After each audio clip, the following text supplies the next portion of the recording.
Good evening. Good to be in God's house. Good to be back in Wise this evening. Excited to be here, and I really enjoyed last week, so I'm really looking forward to it. Another awesome, different way of learning. I'm really excited about it. So, before we get started and dive into worship and prayer, I just want to ask if anybody's got any spoken requests, real quick.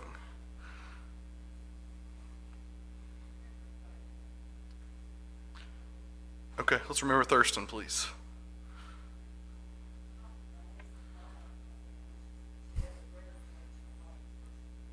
Okay. Yes, let's do that. It's terrible.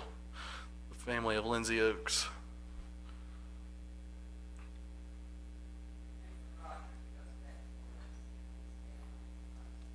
Okay, let's remember Roger in our prayers tomorrow.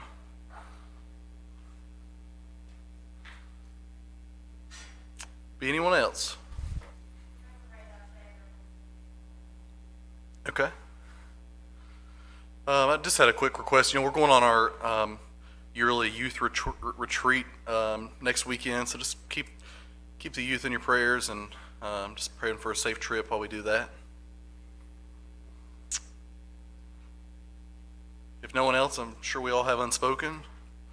Ask all that will. Come on up to the altar for just prayer to pour your hearts out to God. And Brett, would you come and lead us?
Good evening, guys. Let's stand and worship together.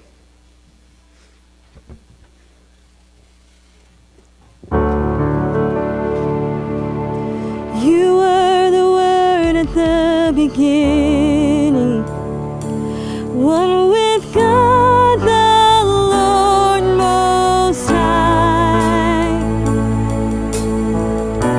Your hidden glory in creation, now revealed in you, our Christ.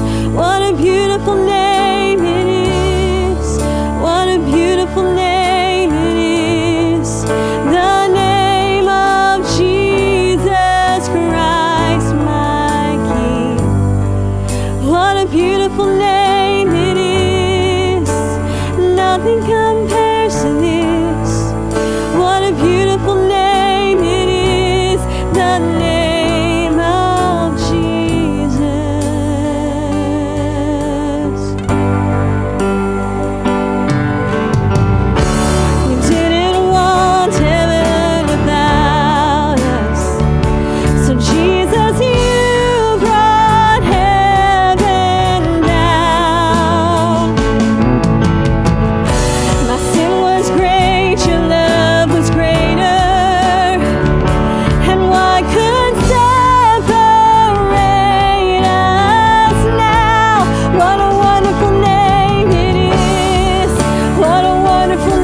cross for me, Lord. That's the name that saved my soul. That's the name that we're here to worship tonight, God.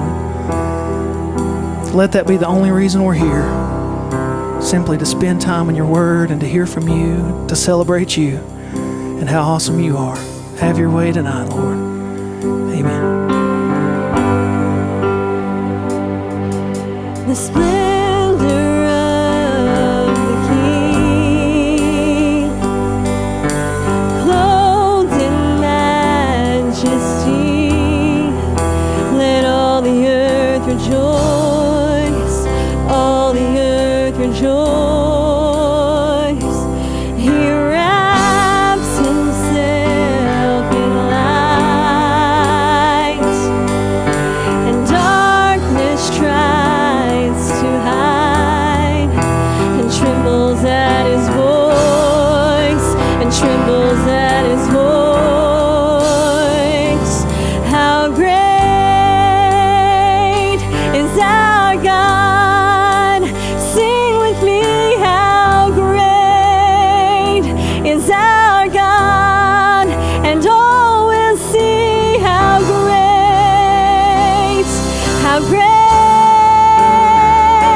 is our God. Sing out to him tonight. He deserves it. And age to age he stands, and time is in his hands, beginning and the end, beginning and the end. The Godhead three in one, Father, Spirit, Son, the Lion and the Lamb, the Lion and the Lamb. How great is our God! Sing with me, how great is our God, and all will see how great is our God.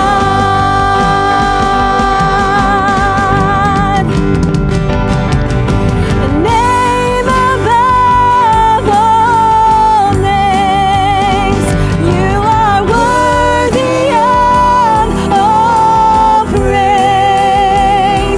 My heart will sing, how great is our God.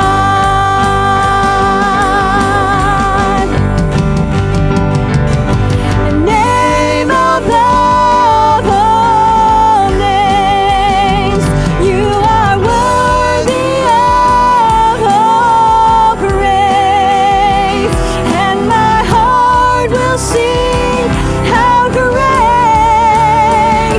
is our God,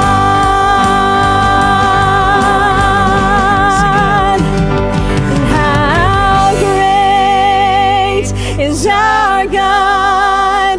Sing with me, how great is our God, and all will see how great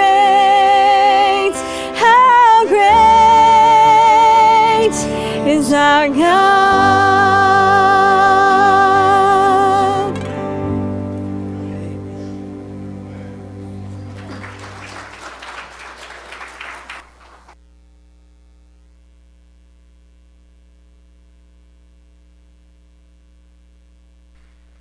Awesome job, guys. Thank you. Good evening. Is everybody awake? All right. I got these darts, and I told Linda I was going to use these as a kind of an illustration, but it's actually to throw at anybody that falls asleep. So not that there's any threats, but anyway, if you fall asleep, that's okay. Just don't snore. All right. So we're going to have our second in our series, In the Beginning, Finding Jesus in Genesis. And Jordan says this is learning in a different way. Where are you, Jordan? You ain't seen nothing yet, bud. This is one of those, we're going to do a little bit of science. We're going to talk a little bit of science. We're even going to do a little bit of math. and I am going to do my best to keep it interesting. But I think it's important, and I actually asked for this song, How Great Is Our God. If I can get this message through tonight, you're going to have a whole different perspective on how great is our God. All right? So, we're going to start by talking about faith. Remember the homework I gave you? And don't worry, don't tell me if you didn't. I've asked Whitney to come up and give me her answer, but she told me your answer, and I'm not going to ask her to do that. But tonight is about building the bedrock foundation of faith, of the Christian faith. And my belief, my hope, is that regardless of where you are in your faith journey, when you leave here tonight, you're going to have a practical understanding of why you believe. That's why we're going to be looking for God in nature, in the created world. So hang with me. If it gets a little odd, just hang with me. I promise you I'm going somewhere. So faith is really important. Wouldn't you agree? I mean, if we describe ourselves as people of faith, it's pretty important, wouldn't you say? I mean, it's actually at the center of living the Christian life.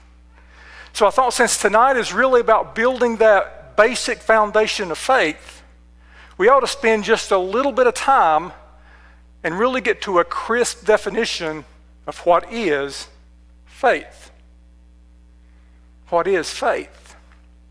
So the homework I gave you, and I'm not going to embarrass anybody, I promise, was to think about number one, what is your working definition? What is faith in your own words? And I know you guys had already done that. I think TJ did a series on faith. But I said, talk about some things out there, out in our culture, where people seem to think this is faith, but it's really not faith at all. So that's where I'm going to start there. I did my homework, and I got 3 things that I think people refer to as faith that's really not faith at all. First one, bad things don't happen to good people. Faith. This is faith that says, if something goes bad in your life, if you have a tragedy in your life, any tragedy, you lose a job, you have an illness, there must be something wrong with your relationship with God. And in fact, this is the predominant definition of faith in Jesus' day. Did you know that? Remember where Jesus goes up to the man who was blind from birth. And the disciples asked him, said, Master, did this man sin, or was it his parents? It had to be one of the two in their mind. What did Jesus say? Neither. Bad things don't happen to good people. Faith is not faith at all. Number 2, I call it Star Wars faith. Star Wars faith. That is the idea that faith is a force within itself. This is the idea that I can finagle God into doing something that God never intended to do. Now, you guys are looking at me like there's no way anybody's going to believe in Star Wars faith. Well, let me give you an example of what it looks like. I believe that if I have enough faith, whatever I ask God to do, He's going to do. Faith is a power. It's mystic. But if I get to this level of faith, if I get this level of believing, I can convince God to bend His will to do what I need Him to do. That's not what I want Him to do right now. This one is dangerous. Let me tell you why. If this is your view of faith, and nobody would call it Star Wars faith, okay? But if this is your view of faith, if you have some sort of tragedy in your life, something really, really serious, let's say the sickness of a loved one, someone very close to you, and you pray a lot, You believe with all your worth that God is going to heal your relative. You believe it with all you have. But then, he doesn't. He doesn't. And if this is your view of faith, you have the risk of walking away, saying, I believed, and God didn't do it. Either God doesn't exist or he can't be trusted. Faith is not a force within itself. It's not a mystical force that is only available to a few. And here's one of my favorite. I'm calling it mathematical faith. This is the thing that faith is really a formula. If I can figure out the right words to say, if I can give enough money, if I can serve enough in the church, if I can work enough, then surely that's the key to unlocking God's favor in my life. This is the kind of faith that says, give God 1 and he'll give you 10 back. You ever heard that? Let me just tell you, I think everyone in here is an American. If you're an American, you've already got your 10. Let me just say. Right? Faith is not a formula. So faith is absolutely center of the Christian life. So let's get to our crisp definition of what is faith. The simplest definition, I think the author of Hebrews was dramatically trying to simplify this idea, because I think back in the first century, there was a lot of confusion about what is faith really. So this is scripture that you could finish this out without me, but I want to pause here a little bit, because I learned some things as I was preparing for this, and I get to pass it on to you. That's what you do when you're up here. Faith is the substance of things hoped for. Well, substance in this context means confidence or assurance. Confidence or assurance. Confidence in what I hope for. So at what point does my hope become confidence? Well, if I'm at work tomorrow, if I'm at work on Wednesday, and I start thinking, I really hope Linda bakes an apple pie for dessert tonight. At what point does my hope become faith? When does my hope become confidence that we're going to have apple pie tonight? Well, if Linda texts me and says, hey, I'm baking an apple pie tonight, don't eat too much for lunch, at that moment, my hope becomes faith that we're going to have apple pie tonight. Now, it may be burnt, but we're having apple pie tonight. I'm kidding. Or you can say, I hope I get a bonus this year at my job. When does your hope become faith? When does your hope become confidence that you're going to get that bonus? When your boss calls you up and says, hey, I bet you've been hoping for a bonus this year. I'm going to give you a bonus. That's when your hope becomes faith. Pretty simple, isn't it? Next phrase, and the evidence of things not seen. Evidence. I thought evidence and faith were two different things. I thought I believed in something because there wasn't any evidence. If there's evidence, do I really need faith?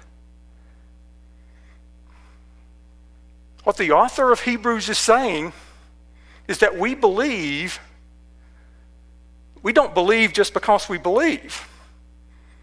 We believe because of the evidence. So tonight is about our faith is fueled by facts. I could almost hashtag that on Twitter, couldn't I? Faith is fueled by facts. Okay, so if I were to say, what is my working definition of what is faith? Here it is. Faith is the confidence that God exists. and that he will do what he says he will do. Period. Nothing more, nothing less. And unfortunately, many times I think we tie these other things to faith, and maybe not within the church, but outside the church, so that if we put this mystical quality to faith, there are people that look at that and say, I don't want anything to do with that.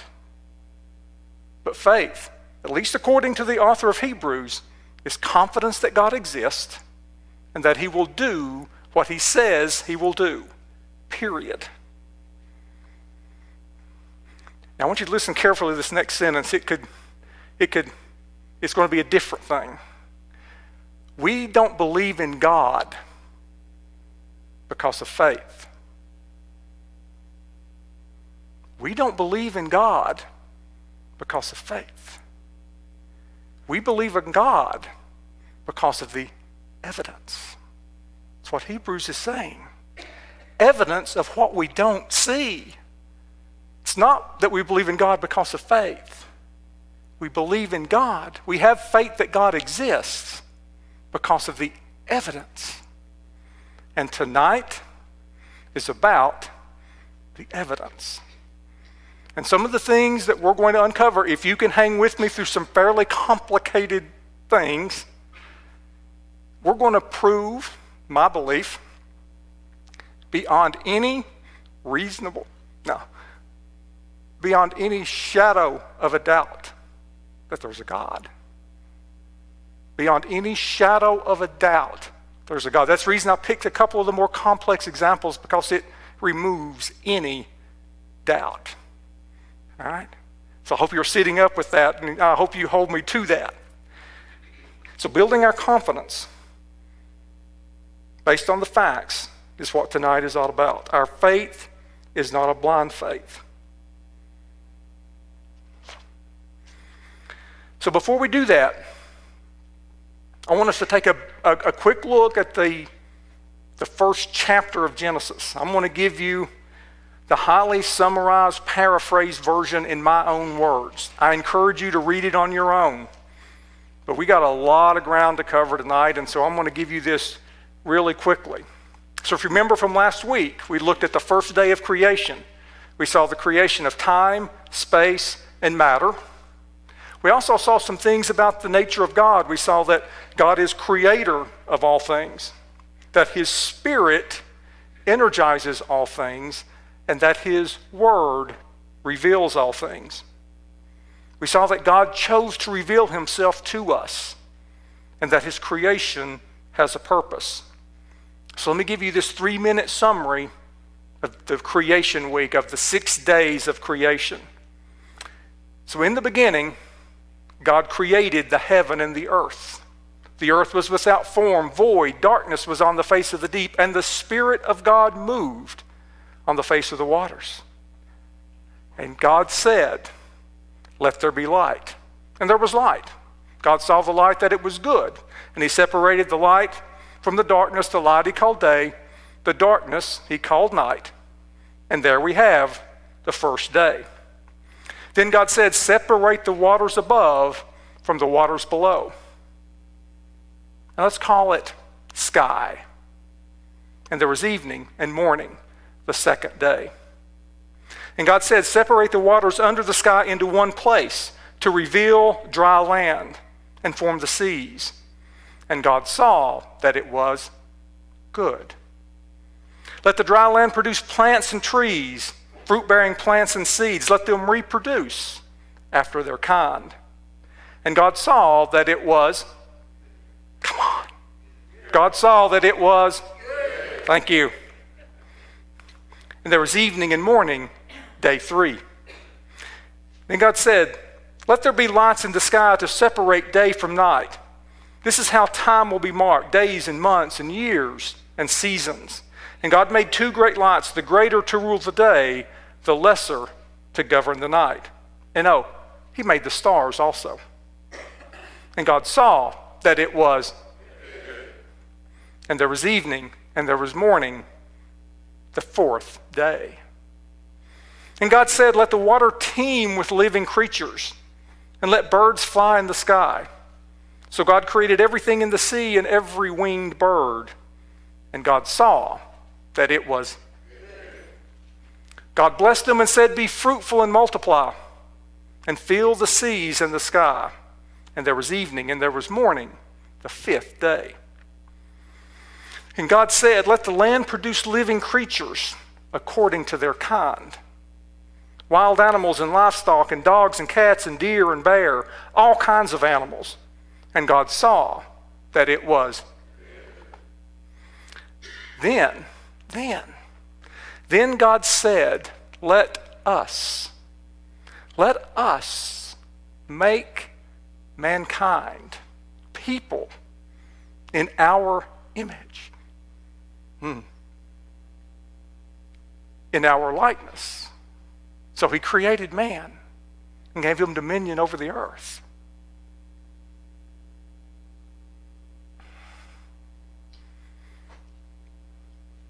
And then God stepped back and he looked at all of his creation and he said, it was very good.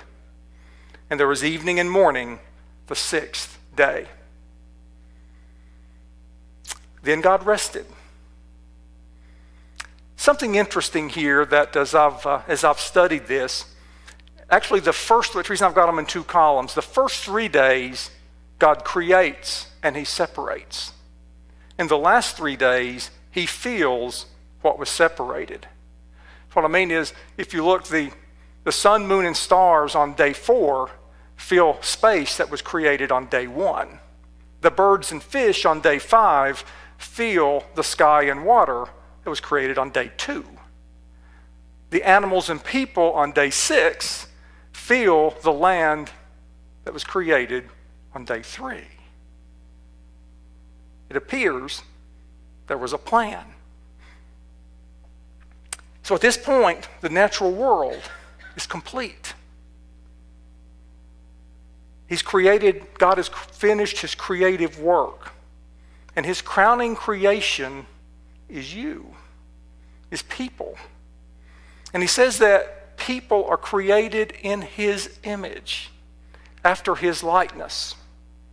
Well, for those of you who were here last week, remember Jake Porter?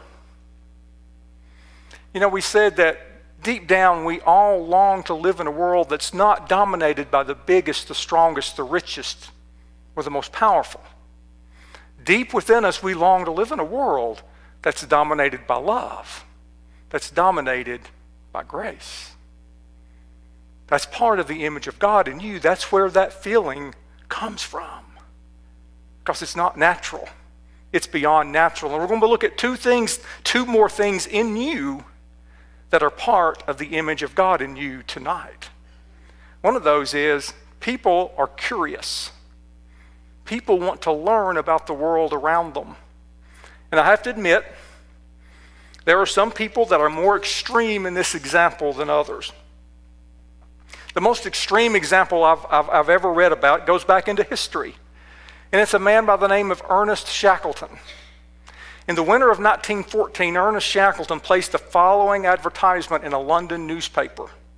It went like this: small wages, bitter cold, long months of complete darkness, constant danger, safe return doubtful, honor and recognition in the event of success. Now, Ernest Shackleton was seeking to be the first person to go across the Antarctic continent, across the South Pole. Nobody had done it. Many had tried, but nobody had succeeded. But why would anybody want to do that? I mean, there were no riches to be had. There's no gold. I mean, Antarctica is a frozen desert. But this is something that he couldn't do alone. So he had to convince other people to go with him. So he placed the ad. Men wanted for hazardous journey, small wages, bitter cold, long months of complete darkness, constant danger, safe return, doubtful. The response to the ad was overwhelming. Hundreds applied. What is it that would make people be willing to risk life and limb to leave their families, leave their friends. I mean, this was a journey that was estimated to take 120 days. 28 were selected, and they went on this adventure. You see, I believe part of what it means to be human, part of the image of God in us, is not the willingness to stay where we're put. We want to learn about the world around us. That's what formed science.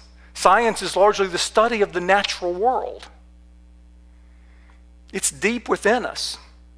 Now, why would God put that in His creation?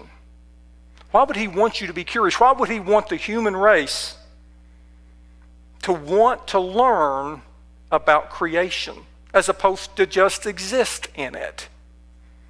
Why would He do that? I think I know the answer. You find God in creation. Psalm 19 says, "The heavens declare the glory of God.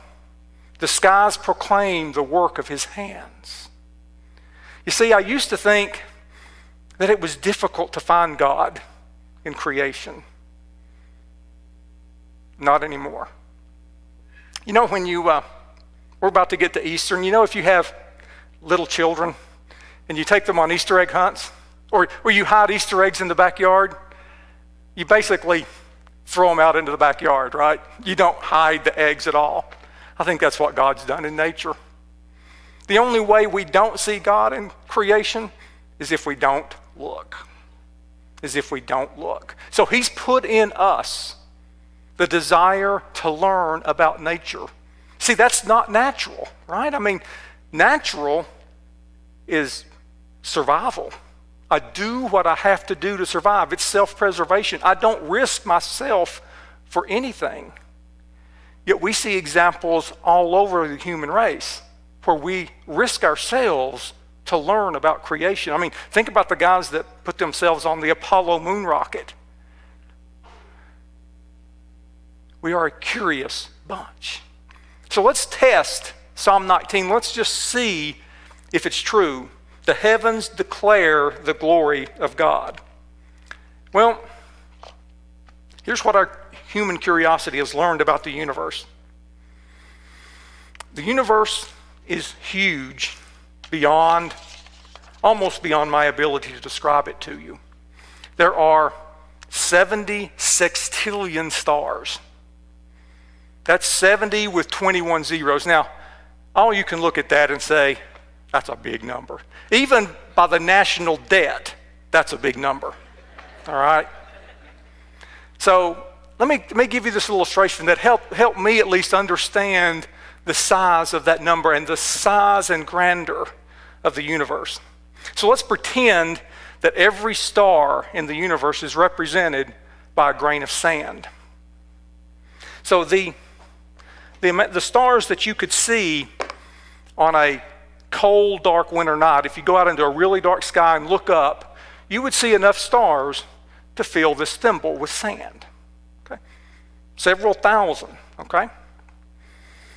But now if you had a decent backyard telescope and you meticulously looked at the skies and counted the stars, you would get enough sand to fill a large construction wheelbarrow full of sand. But now to represent the number of stars in the Milky Way galaxy, that's the galaxy in which our sun resides, you would need a dump truck completely full of sand. But to represent the number of stars in all the universe, you would need a fleet of railroad hopper cars, think coal cars, filled with sand. And let's just pretend that you're at a railroad crossing and this train starts to go by with hopper cars filled with sand. And they're going by at a pretty good clip, about one every second. So you start to count them. 1, 2, 3, 4. All of these cars filled with sand. Well, the reality is you would need to stay at that railroad crossing for 24 hours a day for 3 years. That's how many stars are in the universe. 3 years. Now, if you even wanted to do that, I mean, I don't know why you would, but if you wanted to do that and you had the means to do that, you couldn't. Because there's not that much sand on all the beaches and all the deserts on planet Earth. That's the size of the universe. It's big and it's bold. Okay? So now this is where I need you to take a deep breath. There are things that science has learned very recently that are pretty staggering, that are changing some world views. Scientists are discovering that our universe is fine-tuned for the existence of intelligent life. That our universe sits on a razor's edge. That our universe is precisely built to allow for life. So I want to know, why do they think that? Well, it turns out there are at least 30 of the things that I'm going to describe, and I'm only going to describe 29 of them, so don't get too nervous. I'm going to describe 2 of them. But they're a little complicated, so I want you to focus on the level of precision. And I want you to ask yourself, could this have happened by random chance? Could this have happened by random chance? The first one is called the fine-tuning of the cosmological constant. This is the thing that explains the rapid expansion of the universe. Okay, so I'm going to stop right there. But it's fine-tuned to a level that is hard to describe. If it was a little less powerful, the universe would collapse. If it was a little bit more powerful, the universe, they say, would just never have formed. It would never have existed. But it is fine-tuned to the level, well, here's the reason for the dartboard.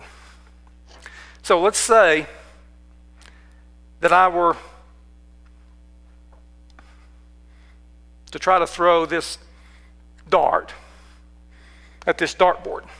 And let's say I don't aim it, I just spin around and I throw it randomly. What are the chances of me hitting the center of that dartboard? Not very good, are they? That's nothing. So now let's say we take that dartboard and take it to the end of this auditorium, and I throw it randomly. Still not likely to happen, is it? Say we take that dartboard to UVA-wise. Same thing. Assuming I could throw a dart that far, not going to happen, is it? It's the further away it gets, the less likely this dart is going to hit the exact center of this dartboard. What if I took it to my driveway in Kingsport, Tennessee? Even less likely, right? Well, the precision of the cosmological constant, everybody with me? Is if I went out into hundreds of miles into space, randomly threw this dart, and not only would it hit the center of this bullseye, it would hit a bullseye the size of a single atom. Now, let me just tell you how there are many billions of atoms in a grain of sand, and it had to hit one. If it hit the atom just to the right or just to the left or over it or under it, no life.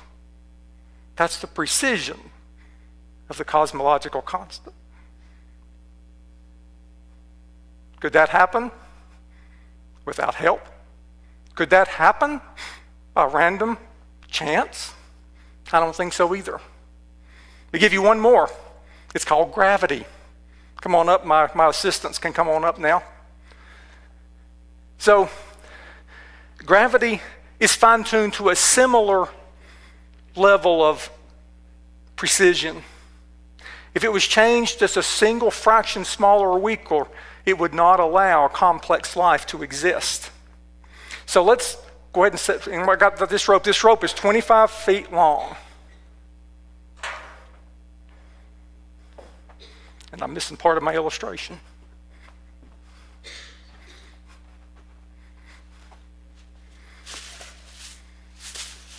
Oh well, we'll fake it. All right, so this is 25 feet long, and let's just to make this simple, let's put numbers on it. So let's say gravity is the definition of 1 right here, and over there at Ben, it's 500 billion. It's a big number, okay? And physics would tell us that in the formation of the universe, that definition of gravity could be anywhere on this chain. Anywhere. And it just so happened to land right here. And that is the exact spot that would allow life to occur. If it was just a fraction to the left or a fraction to the right, there would be no life. Now, you say this rope is just 25 feet long. Here's the reality, and hang with me on this. Let's assume, remember the universe train, the universe is 14 billion light years across. You would need a rope that would stretch across 14 billion light years. And let's pretend that we divide this up into 1-inch segments. Right here is the segment that would allow life to exist. If it was the inch to the right or the inch to the left, no life. Thank you, guys. The level of precision in the universe is beyond comprehension. That level of precision is something that in all of the work that human beings have done, we've never come close to that level of precision. Now, science tells us that today there are at least 30 of those examples. 30. Here's the mind-boggling part. Pretend you're looking at a control room. And you got these dials. One of those is gravity, one of those is the cosmological constant, and the others are the other 30 that have that level of precision. If 29 of those were perfect to the level of description that I just described, 29 of the 30 were perfect, and the 30th one was off by the tiniest fraction, it wouldn't matter that the other 29 are perfect. There would be no life. Creation is screaming, there is a God. There is a God. Let's move on. There's been discovered a planet that's moving through our galaxy at 67,000 miles per hour. The same planet at the same time is spinning more than 1,000 miles an hour. Of course, that planet is the Earth, the planet that we're sitting on. So it's no wonder we get dizzy from time to time, isn't it? Our planet is orbiting one of those 70 sextillion stars. We call it the sun. And our sun creates 400 million tons of energy, of material into energy every second. Now remember from last week, where did that energy come from? The Spirit of God. And over an 11-year sun cycle, that output of energy varies less than 1/10 of 1%. All at a distance of 93 million miles. Exactly where it needs to be to allow us to have the right climate for life to thrive. Precisely. And there's another little odd characteristic about our home planet, and it's got this little tilt. It's tilted at 23.5 degrees. Why is that important? Well, that tilt keeps the Earth from becoming what is known as tidally locked. In other words, one side always facing the sun and the other side never seeing the sun. If that were to happen, one side would bake, the other side would freeze. There would be no life. It's also that tilt that gives us our seasons. It's also that tilt that keeps our climate moderate enough that we can grow food. and that life can exist. So where does the tilt come from? Well, it turns out 40% of the tilt comes from the gravitational pull of the sun, and 60% from this rock we call the moon. Which begs the question, where did the moon come from? Well, most scientists, there's two primary theories. One says that it was just an asteroid that just happened by mere chance. Give me some water. So by mere chance to get caught in Earth's gravitational forces. Others said it came with a collision with a Mars-sized planet that broke off a chunk of the Earth that formed the moon. Doesn't matter. The bottom line, no moon, no life.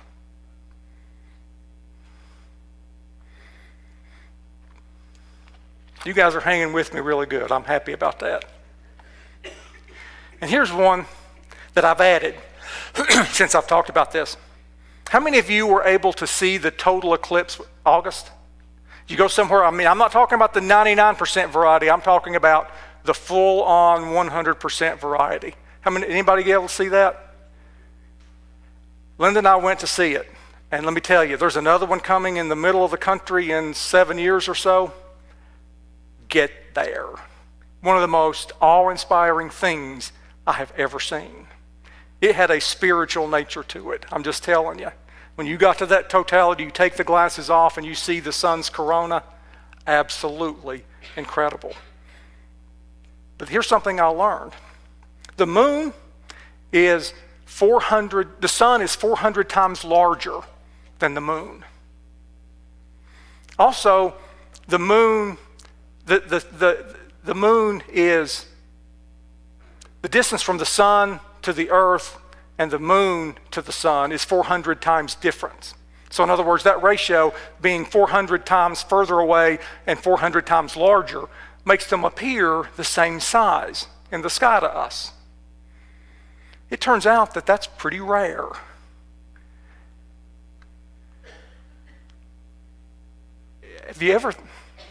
Thank you. Have you ever thought that the only place in the universe that has people that could actually see as an eclipse also has the exact proportions that allow it to happen? Let me say that again.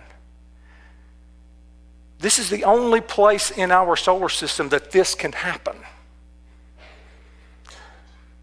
And this exact proportion of 400 times, the moon being 400 times smaller and also 400 times closer, allows us to see a total solar eclipse.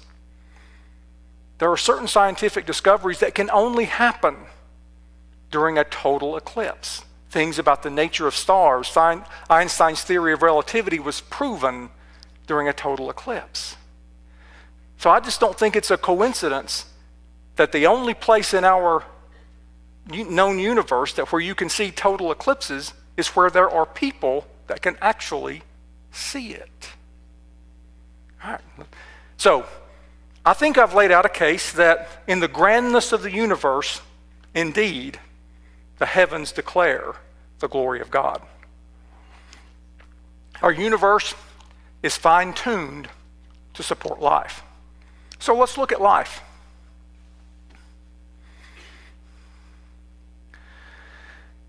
So let's go back to, we're going to talk Darwin here. Darwin macroevolution.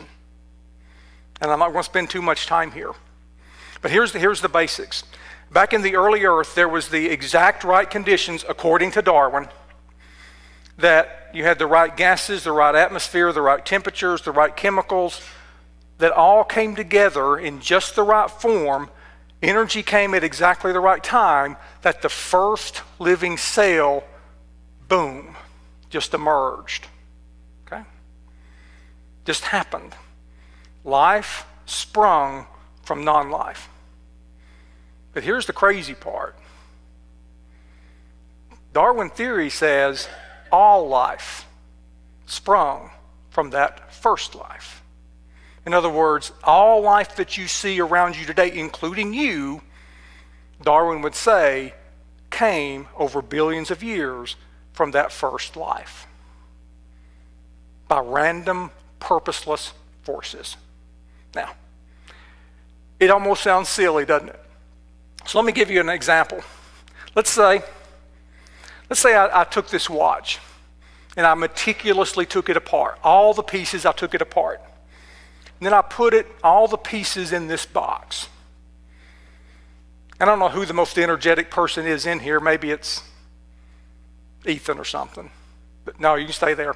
But I put all the pieces of this watch in this box and ask you to shake it, apply the energy. I mean, you got all the pieces you need. How long would you have to shake this box before this watch came out? How long? It's not going to happen, is it?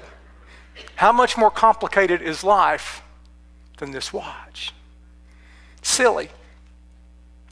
But, so now let's look at what Darwin would say has happened over billions of years, the complexity of life. Let's look at you.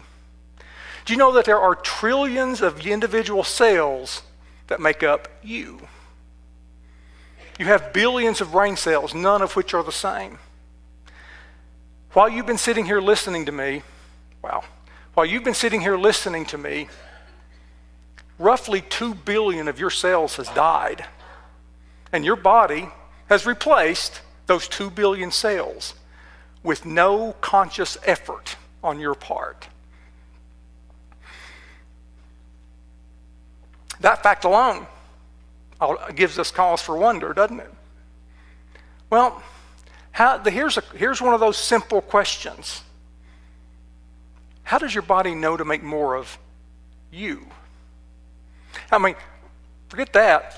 How does your body know to make, I wish I could figure out mine to make more hair follicles, cells, but I don't figure that out. But how does your body know how to make more muscle cells versus cells for your eye? How does it know? Well, as it turns out, a brilliant man, his name is Francis Crick, in the 1950s, was looking to prove that all of evolution was due to chemical processes in the cell. But what he determined was very, very different. What he saw under his microscope was very different. What he discovered was DNA. DNA, every cell in your body has more than 6 feet of DNA. And that DNA is twisted in a way that describes you. Only you. That's how your body knows how to make more of you than anything else. Now, Dr. Crick, now remember, he is a brilliant man. He looked at this under the microscope and he said, and I'm paraphrasing, there is no way this could happen by evolution. It's too complicated. There's more in the cell than just chemicals and plasma. There's information, there's blueprint in every single cell. And if you look at it, there's these things that look like mini manufacturing things that are manufacturing cells. So he said, Darwin, no way, it couldn't happen. But did he turn to a creator? No, he didn't. Here's what he concluded. And you can't make this stuff up. He said, you know, what I'm seeing couldn't have happened on this planet. Original life must have happened on another planet somewhere and then was transported here by some means. Dr. Crick, the discoverer of DNA. All right? So we see the grandeur in the universe. We see the complexity in the cell.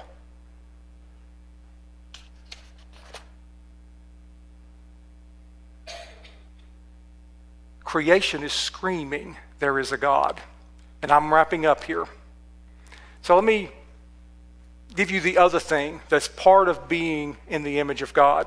You have the ability to recognize something that's random versus something that's designed. Let me just give you a really simple example. Pretend you're driving with your family through the South Dakota hills, looking at the scenery, having a good time, and all of a sudden you see that. Now, nobody is going to look at that and say, look what the wind and the rain produced. Look what the freezing and the thawing produced. That guy up on the left, that looks like George Washington. And right beside him, that looks like Thomas Jefferson. Nobody's going to do that, are they? You recognize when something is created by a designer, by an artist, by a craftsman. Nature alone can't produce this. Nature alone can't produce you. We recognize when things are designed. Our universe is designed for life. And one thing about designed things, they always have a purpose. Designed things have a purpose. This watch has a purpose. Your refrigerator at home has a purpose. The car that you came here in has a purpose. You have a purpose. Now, science has proven that the cells that make up you are unique in all the universe. There's nothing anywhere else like you. You are uniquely you for a reason. Now, I am up here and I cannot tell you your purpose, but I can tell you you have one. Talk to your Creator. He can help you. So guys, we've uncovered what I believe, that our faith is not a blind faith. Our faith is not some sort of mystical thing, some foul force within itself. Our faith is fueled by facts. So I think we've laid out a case. I think beyond any shadow of a doubt, there's a Creator. But how can we know that He loves us? That's where we're going next week. Next week is about love, choices, and evil. Let me tell you, the lesson from next week changed my world. Changed my world. So don't miss next week. QTP. Anybody want to take a shot at what that stands for? Question to ponder. Question to ponder. What does love do when facing the worst possible scenario? What does love do when facing the worst possible scenario? All right? Guys, let me say I apologize. I went a little longer than I intended to tonight.